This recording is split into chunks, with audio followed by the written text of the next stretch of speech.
So you just downloaded Persona 5 The Phantom X, and you're wondering how to play the game efficiently, so you don't waste time and resources. Well, you found the right video. So starting off, the first thing players will be unsure of is how to spend your coffee. This is P5X's version of stamina and refills in real time. Sadly though, using your coffee on the wrong things can halt your progress in the future. So to avoid getting stuck, here's a priority system on how to spend your daily coffee. The number one priority is, of course, taking down the weekly boss rematches. These only take a measly 30 coffee and give incredibly strong rewards the higher level of a boss you defeat. So when you can clear these stages, absolutely go for it. That is your number one priority, as the coins from these stages are a precious resource you want to be hoarding early on, as they can be traded for 4-star weapons, which are always in demand. After those bosses, the next priority is taking down event bosses. Now these are not available at launch, but to make this video thorough, I'll be including them anyways, as this type of content will be added very soon.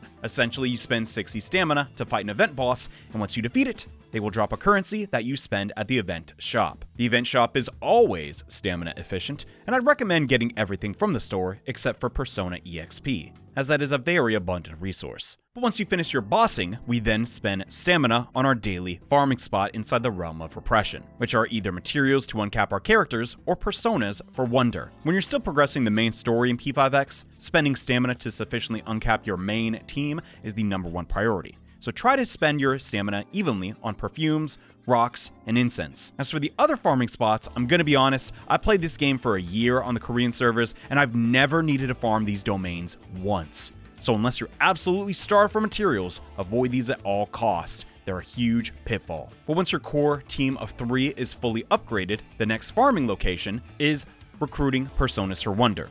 You will find some personas in palaces, but others can only be recruited by fighting them in their designated domains.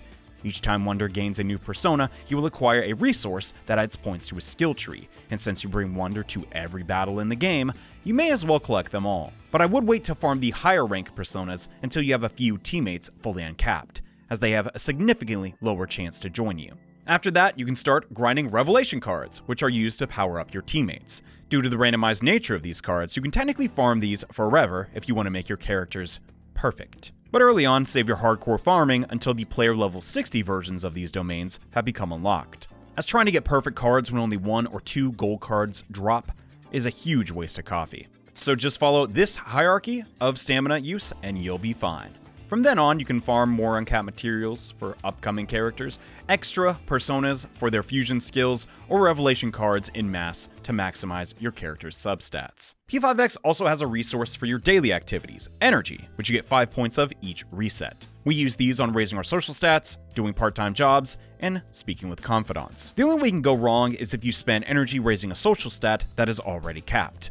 Other than that, I would not prioritize raising the knowledge stat first, as you'll get this stat pretty often just by going to class. As for your confidants, focusing on Miro first is a no-brainer. Her bond gives you access to persona fusions, which, as we've discussed prior, increase Wonder's damage. Other than her, Moko is not a bad option either, as her rank 17 ability gives you the ability to work part-time in the Shinjuku bookstore. This store is very beneficial because it raises a social stat and gives you good money at the same time. And depending who they add in future patches, Yumi, Riko, Miyu, and Kiyoshi are examples of confidants that rewards increase the rate in which other confidants can be enhanced. So we prioritize those instead of characters that do not have game warping rewards. But of course, still aim to get each confidant to rank 15 for the gems and other limited items. Now let's turn our attention to discussing what not to do in P5X.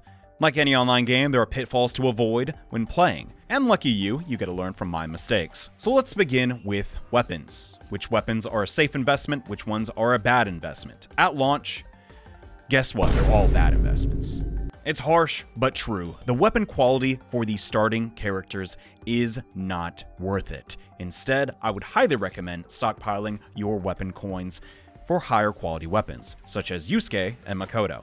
Personally, that's what I'm doing, because the reality is, many of these characters do not get a significant power increase compared to the opportunity costs of using the weapon coins. I know the 5-star weapons look all flashy and shiny, and they have longer text descriptions, so they gotta be better, right? Don't be fooled, it's not worth it.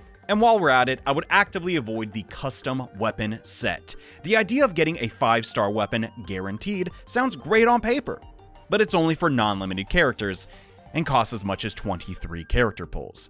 If you are rolling on weapon banners, eventually you will lose a 50-50. It's just statistics. So instead, I advise you to be a little patient and get the 5-star weapons that way. Also, don't invest in bad personas. But how do you know if a persona's bad? Here you go. Leon Shi, Lamia, Satanta, Amino Izume, Neko Shogun, Naga. These are all great picks for early game. But if you beat early game without them, don't bother going back to level them up. There's no point. Once you've graduated from them, in the mid game, you have Succubus, who's useful because of her trait, Cert, Dionysus, and Norn. These are phenomenal core personas for Wonder, and you're always going to have a use for them. Past that, any persona with a high rarity has a unique skill that always fills some niche. Everything else is basically fodder, so don't waste your stones leveling them.